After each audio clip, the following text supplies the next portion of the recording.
Hello, welcome to the officially the fourth video on this channel. I wanted to do a little deep dive on Limbus Company, so just sit back and relax and enjoy. By clicking on this video, you probably know what Limbus Company is, or you're new to the topic of games made by Project Moon. Let me preface this by saying I have never ever played a gacha game that I've enjoyed or played something created by Project Moon. They've made games like Lobotomy Corporation and Library of Ruina, which are different in a sense from Limbus Company, but it seems that all three of the game's lore are pretty heavily tied together. Now, the reason I'm making this video in the first place is because my first impressions of the game are pretty outstanding to me. The art for the visual novel, the music, the voice acting, they're really good.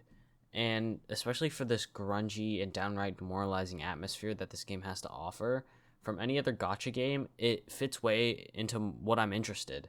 And it was just a great first impression. It has these SCP-like scary monsters that are almost impossible to kill, dystopian society, war, body horror. It has adult themes and scenes. It just makes the game way more complex with endgame content, tying it all into the story. It all just sort of amazes me how well developed this game really is, and the atmosphere is just really great. I will be spoiling Canto 1, which is the first chapter of the game, but I highly recommend you play it because it is free. So yeah, be prepared for that. In this portion of the video, I'm basically just going to explain the setting and world building that Limbus pulls from to make everything feel so real.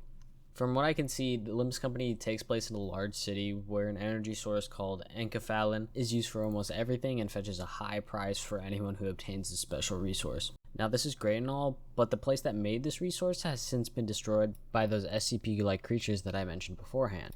These creatures were actually called abnormalities, and it was Lobotomy Corporation's job to contain and collect the resource enkephalin out of them. However, eventually Lobotomy Corporation was overrun by said creatures. This left other corporations to scrounge up the leftovers from ruins of that wing, as the game calls it. Now, this in itself is helpful to understand due to the nature of how we are introduced to our Limbus Company. It quite literally is a play on words, as we are contained within a bus and our 12 other playable characters called the Sinners. Dante, our director and manager of the 12 Sinners, who is also based on Dante's Inferno, sets the tone for all the other main cast. Accordingly, all other characters are based on stories across the globe. They all have their own little gimmicks and demeanors that are shown through the wall of text presented in each little character intro, so if you want to read those and pause the video for each one, you can. Alright, here we go. We have Yi Sang, Faust, Don Quixote, Ryoshu, Mersalt, Honglu, Heathcliff, Ishmael, Rodya, Sinclair, Otis, Gregor, as well as Charon, the bus driver of the Mephistopheles, yes, the bus has a name, as well as the evil red-eyed man Virgilius, who is supposed to be our guide. So basically, he's just like an intimidating figure that carries us if we do anything wrong, but he's also known as the Red Gaze. Many foes are intimidated due to his ranking as a fixer, and he is known as a color fixer, which is the highest level of prestige a fixer can attain. To my knowledge, he's able to do this through his power as a color fixer, but I'm not really sure so far. Okay, now that most of the character and world building are basically done, we can move on to the gameplay and gacha system. For the gameplay, we have two types of battles: humanoid and abnormality focused battles. Starting with humanoid battles, they allow for much lower depth, dealing with speed, sanity, skills, stagger, and health, as well as some other things, but we'll hit them when we get there. Alright, let's start out with speed. The speed of each sinner and enemy is shown above their head or at the bottom of the screen where the skills are. Speed signifies who's the fastest on the turn, and a unit who is faster than an enemy will take priority over the clashes. Trust me, we'll get to clashes soon. Next, let's go over sanity. Sanity appears as a blue, red, or gray ball on the right side of each enemy/sinner, and the higher the sanity, the higher the chance of winning these things called coin flips. To increase your sanity, a sinner either has to win clashes or successfully kill their enemy. Coin flips are what determine how your skills will roll. These determine whether your skills will add their selected value to the initial skill or if nothing will be added. They're exactly what they sound like, used to determine damage and winning clashes, adding a value based on the skill's selected modifier. Now, skills or attacks are found here. You can see the two available skills that you can use and the next few approaching skills that replace the one you used previously. They sort of cycle through randomly from the available skills that the sinner has, depending if you have the third skill unlocked. Additionally, when clicking on the portrait of your sinners, you can use their defensive skill, either being guard, counter, or evade. Guard adds a set amount of health based on the roll of a coin, which dissipates after the turn ends. Evade will dodge a set attack if the roll is higher than the attack being thrown. Counters are similar, but instead you tank the hit and then attack. Then we have staggers. They appear on the health bar as line margins on the bar itself, which is pretty important because each sinner has a stagger threshold based on their health. And when an enemy or sinner is staggered, they take extra damage based on the multiplier. These multipliers being staggered, stagger plus, and stagger plus plus. So the reward for staggering goes both ways, being equally dangerous but awesome at the same time, allowing you to basically double your damage output by just hitting them more. Now we actually have the things that let us attack our enemies, which are attacks or skills. We utilize the chain mechanic to pair all of our sinners' skills together and, well, attack. Well, it's either that, or you could just press the win rate button. Not my style, but you could totally do that anyway. I know this is like a lot of information to digest, but it really just makes more sense if you just play the game. So if you want to play the game and need a little more explanation, just play it. Or just watch another video because the tutorial in the game is pretty bad. Now I want to take this time to focus on the abnormality fights. These little evil creatures require a slower approach that mainly focus on the clashing mechanics of fights. Without utilizing the chain way of fighting, you have to drag each skill on top of the enemy and map out whoever has the higher win rate against the enemy.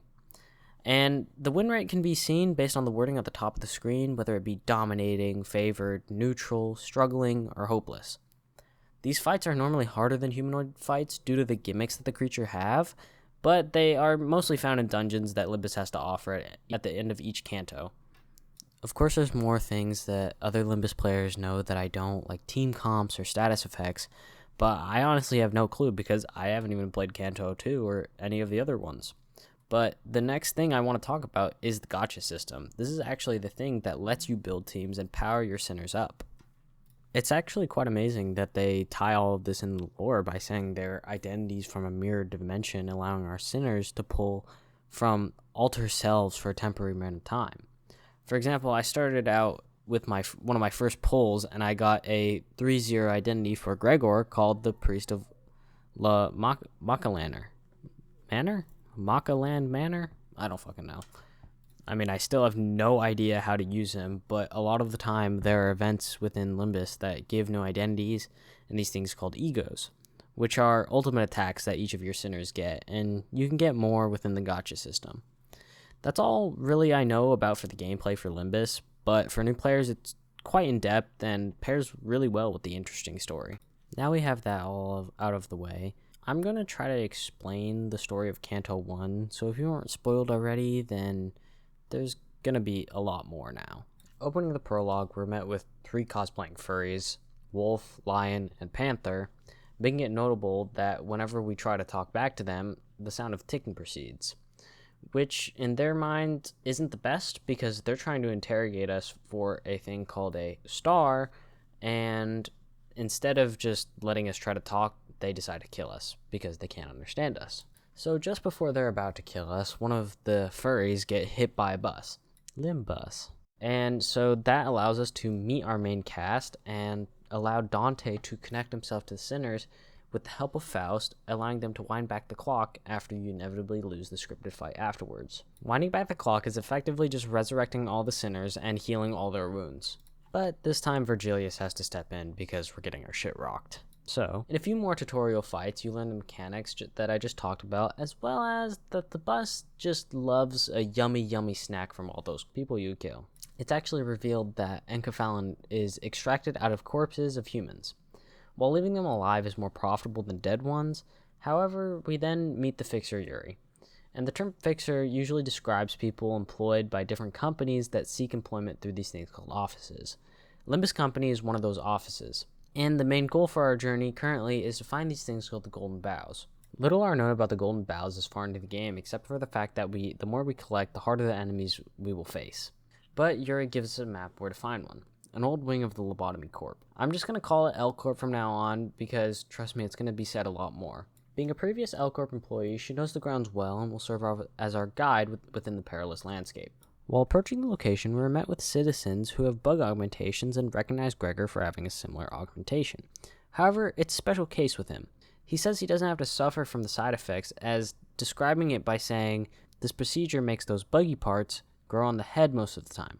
Quickly dealing with them, we move on to the start of this destroyed area owned by Elk. We then meet two fixers, Hopkins and Aya, who are supposed to accompany us throughout the destroyed branch of Elcorp.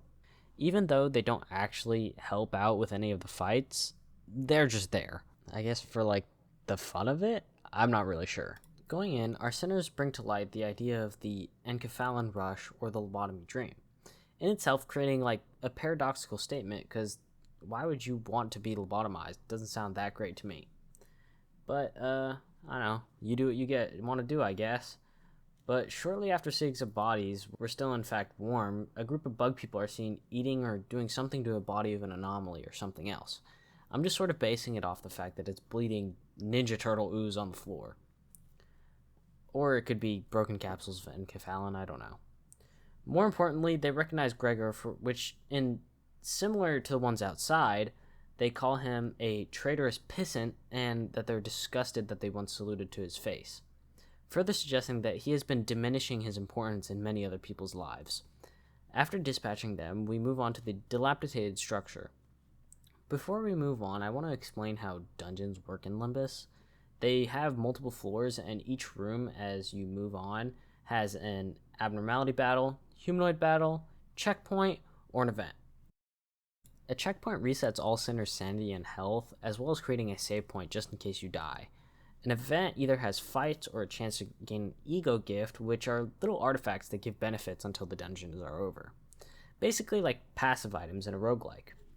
Okay, so moving on, we walk through some of the ruins of the dungeon, and I and Hopkins note that Dante's clock and abilities are far superior than what should be allotted for this ragtag group. Bringing people back to life and the other abilities like locating the star or the golden boughs are very important stuff, and Hopkins notes that it's almost as powerful as its singularity, which, from my knowledge, it's basically just like a really powerful artifact that allows people to do things that not many other places can do, so each corporation at least has one. While discussing this, in the corner of our eye, while we look at Hopkins, Dante notices something in his pocket bulging from the inside.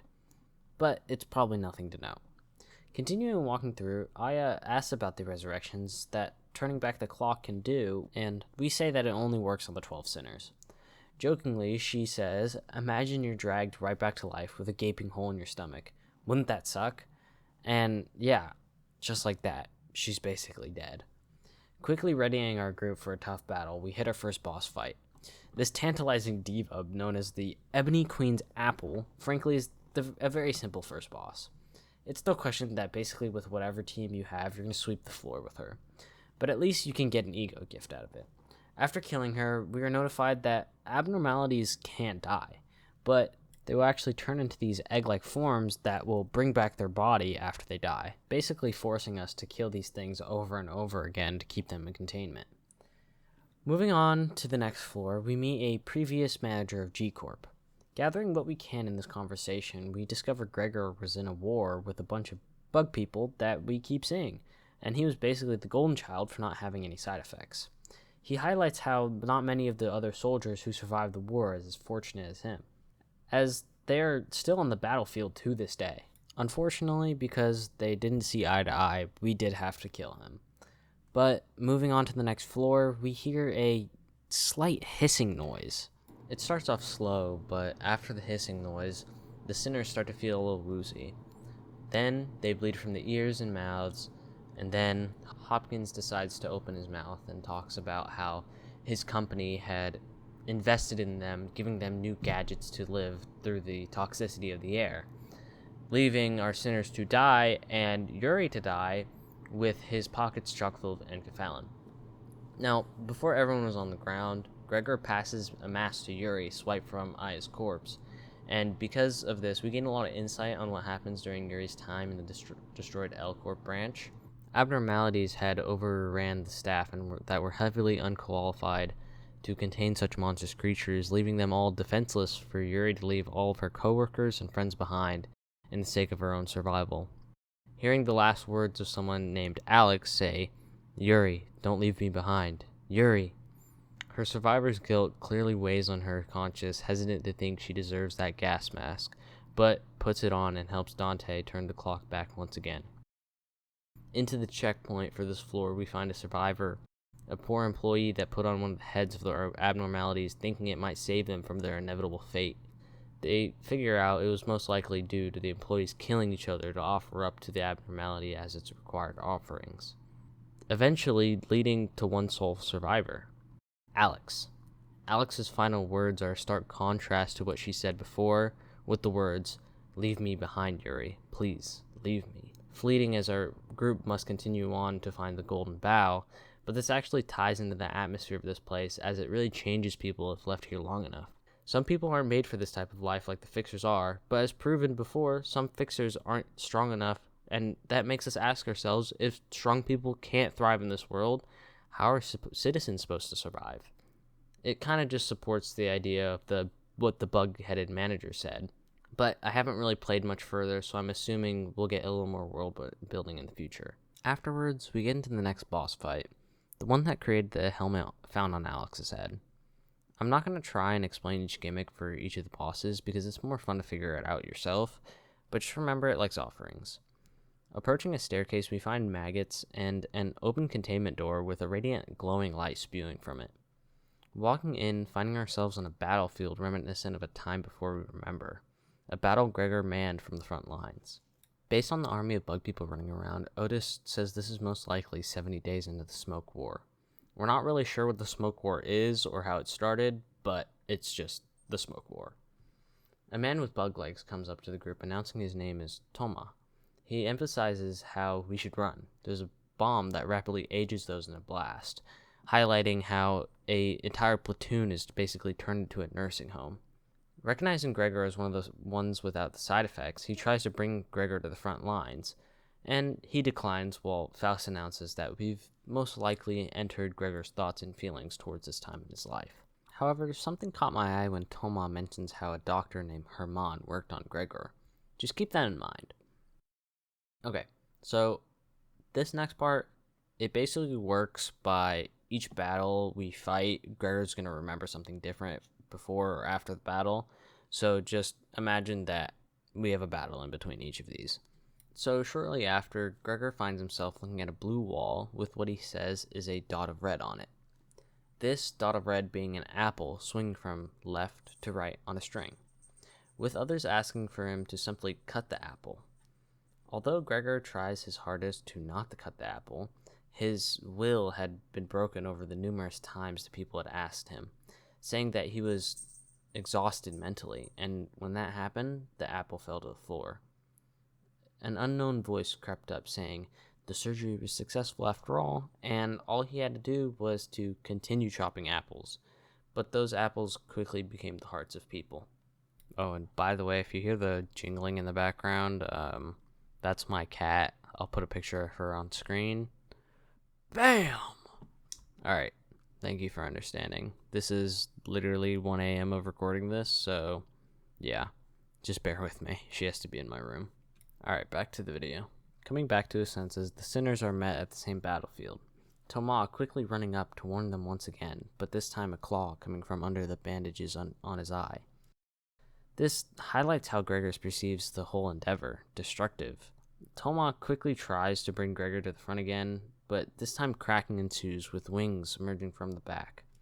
Regarding Gregor as a hero for their corporation, somebody who doesn't suffer from the side effects should never be on the rear guard. Gregor is obviously perturbed from this statement, describing his feelings towards the matter by saying, "I never wanted any of this, not the procedure nor the war."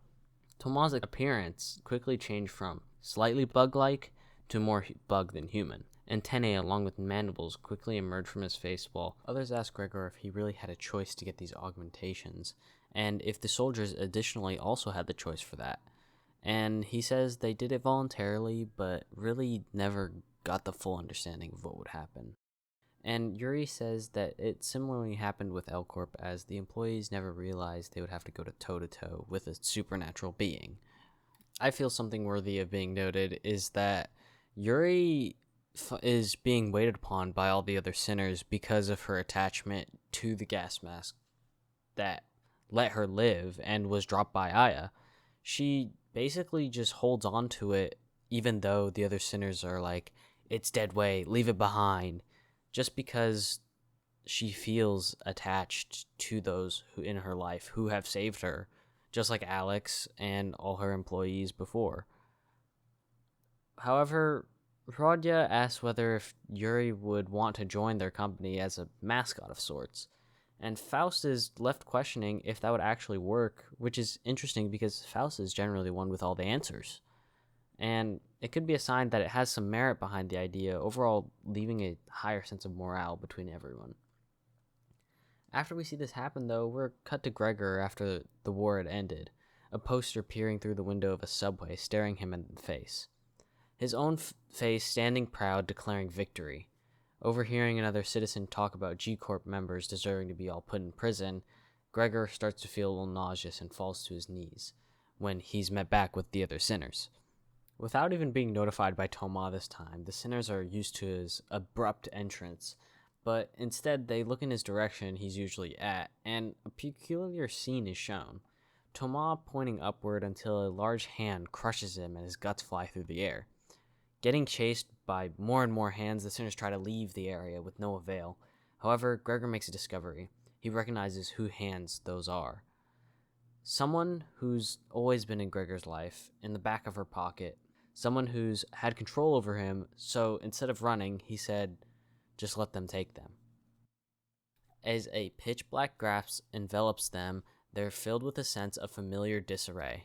We return back to the wing of L Corp. Meeting us with a battle of abnormalities and humans, we move on to the final boss fight of this dungeon. Grabbing our bearings, Dante and Faust notice that the next containment area seems much different from the others, most likely containing the Golden Bough. Walking in, we find ourselves looking at a golden apple, so if the apple theme of the dungeon wasn't solidified, it definitely is now. After we start beating that thing up, we begin to see the peel of the golden layer revealing its true appearance, leading us into an abnormality event.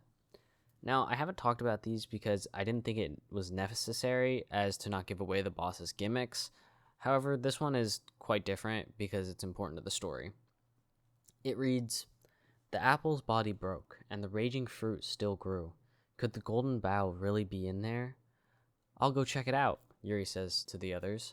The sinner with a bug arm seems nervous about this. Does he want to go with her, perhaps? You can't just send Yuri out there alone. What sinner will be able to keep her safe? Unfortunately, even sending Gregor to do the job, Yuri still gets touched by the apple, melting her skin away and being absorbed in the apple's changing form. At this point, it was not very dramatic for me because I didn't send Gregor in there, so I just failed outright. But it's somehow poetic in a way that how Yuri goes. In the end, all she did was prolong the inevitable. I mean, I'm not saying like it's a good thing, it just makes more sense in my mind. Along with the survivor's guilt, it just makes it all a little fitting. You know, she's in the same place where her coworkers died, alleviating her mind a little bit. Now, defeating the boss fight, Yuri's head comes out of the apple, which needs to be cut off by Gregor himself. And understanding that it isn't Yuri, Gregor tries to cut her head off, except when she says that she didn't want to die. And that reminds him of a previous incident. An image of Gregor on the screen appears with the poster being seen and his bug arm outstretched trying to kill an innocent civilian. Seemingly out of control, he holds the arm back, telling the security guard to cut it off. The thing that seemingly won the war for G-Corp was also the thing actively trying to kill others, just for the hell of it. In his memory, he hears how he was allowed to be a hero, but he never wanted to fight in the war. Both Yuri and Gregor were forced into their roles. Before Gregor can make the final hit on the apple, two unknown voices are heard. They speak of unfinished labors bearing fruit, and they will take opportunity in Gregor's failings. And then Yuri's head falls to the floor. Behind it stands a woman with long, thin bug legs and a smiling man with long black hair, as well as a man with bright red glasses. These being Dr. Herman, referring to herself as the mother of Gregor. Whether it's blood related or not, we probably won't find out. Then a friend of Yi Song, the man who's wearing the red glasses, Gubo, as well as Hong Lu's brother, Ji Huan. Then, with two claps being heard, everything goes black. And after some time, we actually are back on the bus with Virgilius. Virgilius ripping us a new one, and our sinners actually standing up for us, claiming that we were in over ahead, and without the knowledge to succeed, there was no chance. Leaving Virgilius and the others to disagree, Gregor placed a memento on the front of the bus for his deceased sister and for Yuri. We then get on the bus and start our drive, with our heads held low, and not only for failing the mission, but losing someone close to us. So for the last couple minutes of the video, I just kind of want to run through my opinions on Canto 1 and Limbus Company as a whole right now. I genuinely love all the characters in the story. They don't really feel that boring. I really feel like Canto 1 did a good job of highlight Gregor as a character and how he got his own resolution out of all of this, like with the memento and talking about his sister and Yuri being basically like this surrogate sister for him. I find that it makes the whole story very conclusive, and the world building is really interesting in the way they handle the bug people, the Enconfallen Rush, the abnormalities. I love the abnormality designs, and I hope they continue with like such interesting theming in each dungeon. However, the only thing I wish that they improved on, or something I'm dissatisfied with, is the humanoid fights. I really do wish that all the fights were like the abnormality fights, not just like these filler bits, but I get it. There's going to be filler, so I'm fine with that. It's just, I know the abnormality fights are annoying to farm and stuff, because I know that in the future this game gets a little grindy, but otherwise the dungeons were very roguelike-y and really fun. So like, I'll give this Canto an overall 9 out of 10, because I feel like it did a great job on explaining everything and how like everything works. It's a very good intro. Like, don't get me wrong, it has some flaws, but it's a good intro to get a new player into the game. Now, I know I've said this in the beginning, I really do not like gacha games in the way that they progress, but this game has such an interesting story, so I really want to give it a try. And the way they format the gacha system and the whole world makes me motivated to keep on playing, just because it's not the whimsical and fantasy, like, bleh. And I really encourage other people to play this game. It is free. And I would like to play the other Cantos and give a review on each of them. So expect more videos soon. And yeah, overall, thank you for making it to the end. And if you enjoyed it, take a little time to just click like and subscribe. All right. You guys have a good day. Bye-bye.